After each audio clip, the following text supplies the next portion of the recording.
Bagi masyarakat Banjar dan masyarakat Bangil khususnya, nama Kiai Haji Muhammad Sarwani Abdan atau biasa disapa dengan nama Guru Bangil, pendiri Pondok Pesantren Datu Kalampayan di Kota Bangil, Kabupaten Pasuruan, Jawa Timur, tidaklah asing lagi.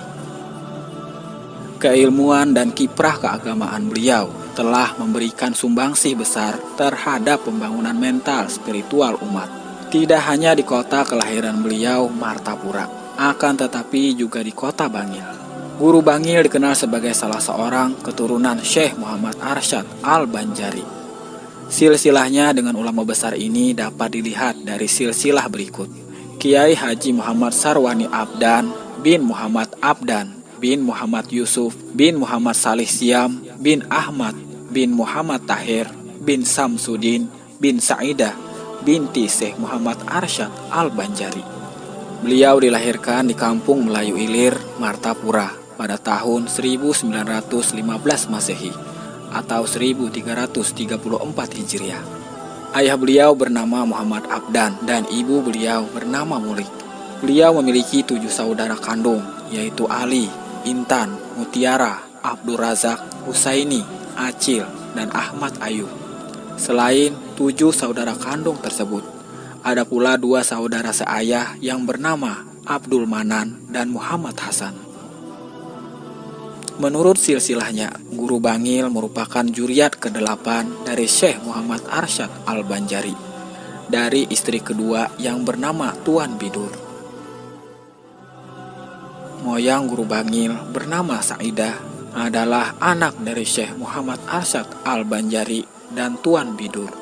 Sa'idah memiliki saudara 3 orang, yakni Kadi Abu Su'ud, Kadi Abu Naim, dan Khalifah Sahbudin.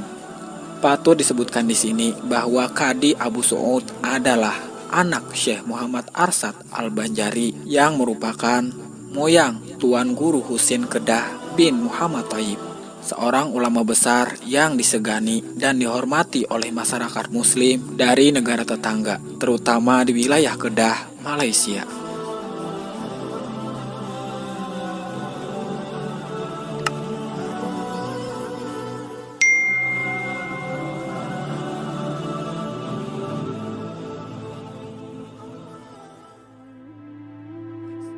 Guru Bangil tumbuh dari keluarga yang agamis dan didukung pula oleh lingkungan kota dan masyarakat Martapura yang agamis. Kota Martapura disebut sebagai Serambi Mekah, sebagaimana halnya dengan Aceh Darussalam. Selain itu, Martapura disebut sebagai Serambi Mekah karena merupakan kota bersejarah yang pernah menerapkan syariat Islam di masa Kerajaan Banjar melalui Undang-Undang Sultan Adam. Ada pula yang menyebut Martapura sebagai bumi ulama, sebab di kota ini banyak bermunculan ulama-ulama besar dan pusat-pusat pengkajian ilmu atau pondok pesantren, madrasah, dan majelis taklim dari dulu hingga sekarang. Karena itu, kondisi kota ini turut membentuk dan mempengaruhi pribadi Guru Bangil untuk menjadi figur ulama di kemudian hari. Sejak kecil, Kiai Haji Muhammad Sarwani Abdan sudah mempunyai himmah yang kuat untuk belajar menuntut ilmu agama. Di samping dididik oleh keluarga, Guru Bangil juga mendapat didikan ilmu agama di pesantren Darussalam Martapura dan dari sejumlah ulama besar yang hidup pada waktu itu.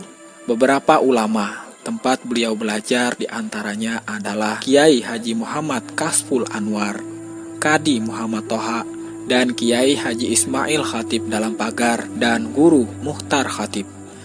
Setelah cukup banyak belajar ilmu agama di Martapura, Guru Bangil kemudian melanjutkan studinya ke Tanah Suci Mekah sekitar tahun 1931 Masehi saat berusia sekitar 16 tahun.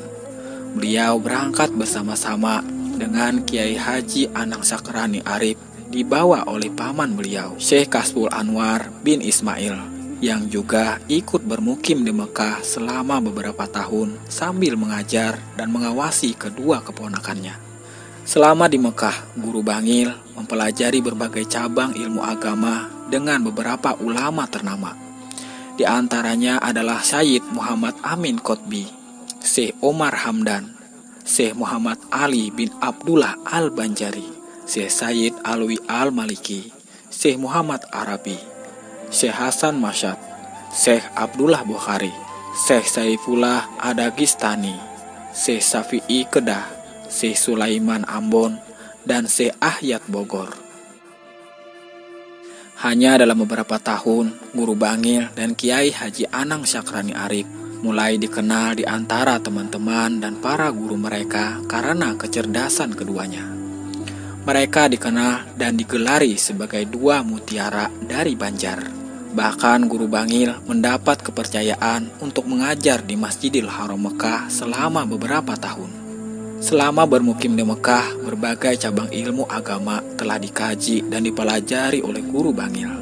Banyak pula silsilah sanad, ilmu dan amal yang beliau terima.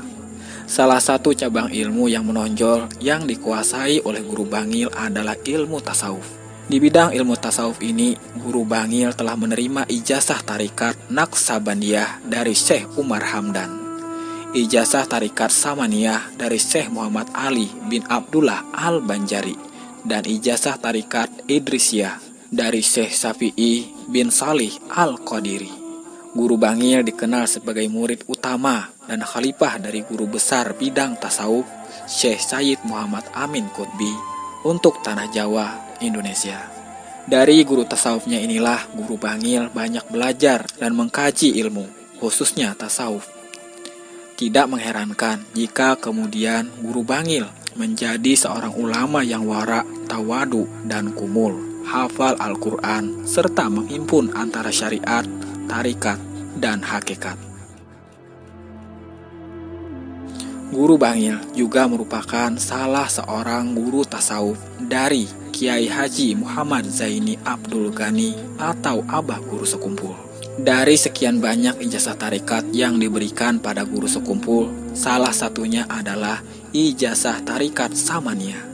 Jalur sanad ijazah tarikat Samaniyah yang diterima oleh Guru Bangil adalah dari Syekh Muhammad Ali bin Abdullah Al-Banjari, yang menerimanya dari Syekh Zainuddin Al-Sumbawi, yang menerima dari Syekh Muhammad Nawawi Al-Bantani, yang menerimanya dari Syekh Syahbuddin, yang menerima dari Syekh Muhammad Arsyad Al-Banjari, yang langsung menerimanya dari Syekh Muhammad Saman Al-Madani. Abah Guru Sekumpul yang menerima ijazah tarikat ini adalah sosok ulama karismatik yang terkenal mulai kawasan Kalimantan hingga ke negeri jiran seperti Malaysia, Singapura, dan Brunei Darussalam. Abah Guru Sekumpul merupakan generasi penerus Guru Bangil yang semasa hidup beliau juga dikenal sebagai seorang ulama yang menghimpun antara syariat, tarekat, dan hakikat, dan satu-satunya ulama yang mendapat izin untuk mengijazahkan tarikat Samaniyah. Setelah lebih kurang 10 tahun mukim dan menimba berbagai ilmu agama di Mekah, Guru Bangil kembali ke Martapura atau Kampung Melayu Ilir pada tahun 1941 Masehi. Di kota santri ini beliau pernah ditawari untuk menjadi kadi, namun ditolak karena lebih memilih untuk mengabdikan ilmu yang telah didapat untuk masyarakat luas. Beliau memilih mengajar di Madrasah Al-Istiqomah dalam pagar Martapura. Namun setelah kurang lebih 5 tahun berdiam di Martapura, Guru Bangil kemudian pindah ke Kuta Bangil atau Jawa Timur pada tahun 1946 Masehi, menyusul keluarga yang telah terlebih dahulu berdiam di sana. Di kota Bangil inilah Guru Bangil menikah pada usia sekitar 30 tahun. Beliau memiliki beberapa istri. Istri pertama bernama Bintang binti Abdul Aziz. Istri kedua bernama Gusti Maimunah dan istri ketiga bernama Fauziah. Dari perkawinan beliau dengan beberapa istrinya, beliau mendapatkan 28 anak. Dari ke-28 anak beliau tersebut, Kiai Haji Kasbul Anwar, anak tertua yang berprofesi sebagai dosen IAIN atau UIN Sunan Ampel, yang kemudian menggantikan posisi beliau di pesantren Datu Kalampayan. Meski sudah pernah menuntut ilmu di Makkah, di kota Bangil, Guru Bangil tetap menuntut ilmu dan belajar kepada beberapa ulama terkenal di Bangil dan Pasuruan. Di antaranya Kiai Haji Mohdar Gondang Bangil, Kiai Haji Abu Hasan Wetan Angun Bangil, Kiai Haji Bajuri Bangil, dan Kiai Haji Ahmad Jupri Pasuruan. Tidak hanya belajar, Guru Bangil juga mulai mengajar dan mengabadikan ilmunya secara luas kepada masyarakat. Setelah mendapatkan restu dari Kiai Hamid Pasuruan yang merupakan ulama sepuh pada waktu itu. Setelah cukup lama membuka pengajian, Guru Bangil kemudian mendirikan pondok pesantren untuk kaji duduk ilmu-ilmu agama yang diberi nama Pondok Pesantren Datu Kalampayan pada tahun 1970 Masehi. Pondok Pesantren Datu Kalampayan ini beralamat di Jalan Mujair, Kelurahan Kauman, Kota Bangil, Kabupaten Pasuruan, Provinsi Jawa Timur. Bila dilihat posisi letak bangunannya, maka tidak jauh dari Masjid Alun-Alun Kota Bangil.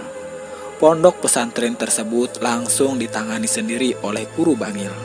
Beliau juga aktif dan tanpa kenal lelah mengajarkan ilmu kepada para santri, sekalipun dalam keadaan sakit. Malam hari pun diisi dengan berbagai kegiatan amaliyah, halaqah, dan mutalaah. Guru Bangil menguasai secara mendalam 14 disiplin ilmu keislaman, terutama fikih, hadis, ulum al-hadis, tafsir, ulum Al-Quran, dan tasawuf. Saat belum berusia 40 tahun, Guru Bangil banyak menggeluti fikih, dan setelah berusia 40 tahun, beralih fokus mendalami tasawuf, terutama tasawuf Al-Ghazali.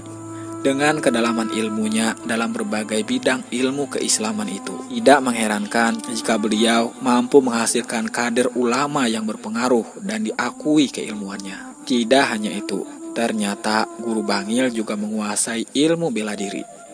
Ilmu ini beliau ajarkan juga kepada santri-santrinya. Salah seorang santrinya yang mewarisi ilmu bela diri Guru Bangil dengan baik adalah Guru Masdar Balikpapan.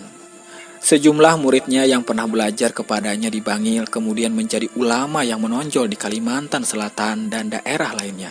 Di antara murid-murid beliau itu adalah Yai Haji Muhammad Zaini Abdul Ghani atau Abah Guru Sekumpul, Kiai Haji Profesor Dr. Ahmad Sarwani Zuhri atau pimpinan Pondok Pesantren Syekh Muhammad Arsyad Al-Banjari di Balikpapan, Kiai Haji Muhammad Sukri Unus atau pemimpin Majelis Taklim Sabilal Anwar Al-Mubarak Martapura, Kiai Haji Zaini Tarsyid atau pengasuh Majelis Taklim Salafus Saleh Tunggul Irang Seberang Martapura, Kiai Haji Ibrahim bin Kiai Haji Muhammad Aini Rantau, Kiai Haji Ahmad Bakri atau pengasuh Pondok Pesantren Al-Mursidul Amin Gambut, Kiai Haji Asmuni atau Guru Danau atau pengasuh Pondok Pesantren Darul Aman Danau Panggang, Kiai Haji Safi'i Tulungagung, Kiai Haji Abrar Dahlan atau pemimpin Pondok Pesantren di Sampit, dan Kiai Haji Muhammad Safwan Jahri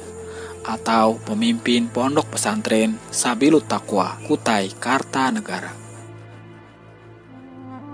Tidak hanya mengajar, Guru Bangil juga menulis risalah-risalah ringkas yang berisikan materi pelajaran agama dan pedoman praktis dalam memantapkan keyakinan dan melaksanakan ibadah amaliyah agama. Setidaknya ada 3 buku yang telah beliau tulis dan dipublikasikan untuk masyarakat luas. Jika beberapa ulama Banjar penulis kitab atau risalah menggunakan huruf Arabaik dalam bahasa Arab atau Melayu, Guru Bangil justru menulis ketiga karyanya menggunakan huruf Latin berbahasa Indonesia. Guru Bangil sepanjang hidupnya diabadikan untuk ilmu dan pendidikan Islam dan dakwah. Beliau tidak mau terlibat dalam dunia politik. Sejumlah orang yang mengajaknya masuk partai politik tertentu selalu ditolak. Karena itu, beliau baru mau menjadi bagian dari kepengurusan NU Bangil ketika NU tidak lagi menjadi partai politik dan memutuskan untuk kembali ke Hitah sebagai organisasi sosial keagamaan sebagaimana dimaksudkan pada awal berdirinya pada tahun 1926. Beliau bersedia dimasukkan sebagai bagian dari Muhtasar NU setelah NU tidak lagi berpolitik. Setelah puluhan tahun berkiprah, Guru Bangil wafat dalam usia lebih kurang 74 tahun. Pada tanggal 11 September 1989 Masehi atau 12 Safar 1410 Hijriah, dan dimakamkan di Alkah Keluarga Daur, Kelurahan Pekauman, Kecamatan Bangil. Pemakaman ini tidak jauh jaraknya dari rumah dan pondok pesantren yang beliau bangun. Makam beliau berdekatan dengan makam Habaib Muhammad bin Ja'far Al-Haddad. Makam beliau sering diziarahi oleh masyarakat muslim dari berbagai penjuru daerah, khususnya Kalimantan Selatan, baik dari kalangan biasa, ulama, habaib, keluarga, maupun kalangan pejabat pemerintah, untuk memperingati dan mengingat jasa-jasa beliau. Setiap tahun, yakni setiap tanggal 12 Safar, diadakan Haul Guru Bangil. Haul ini selalu dihadiri oleh ribuan jamaah yang datang dari berbagai daerah, termasuk dari Kalimantan Selatan.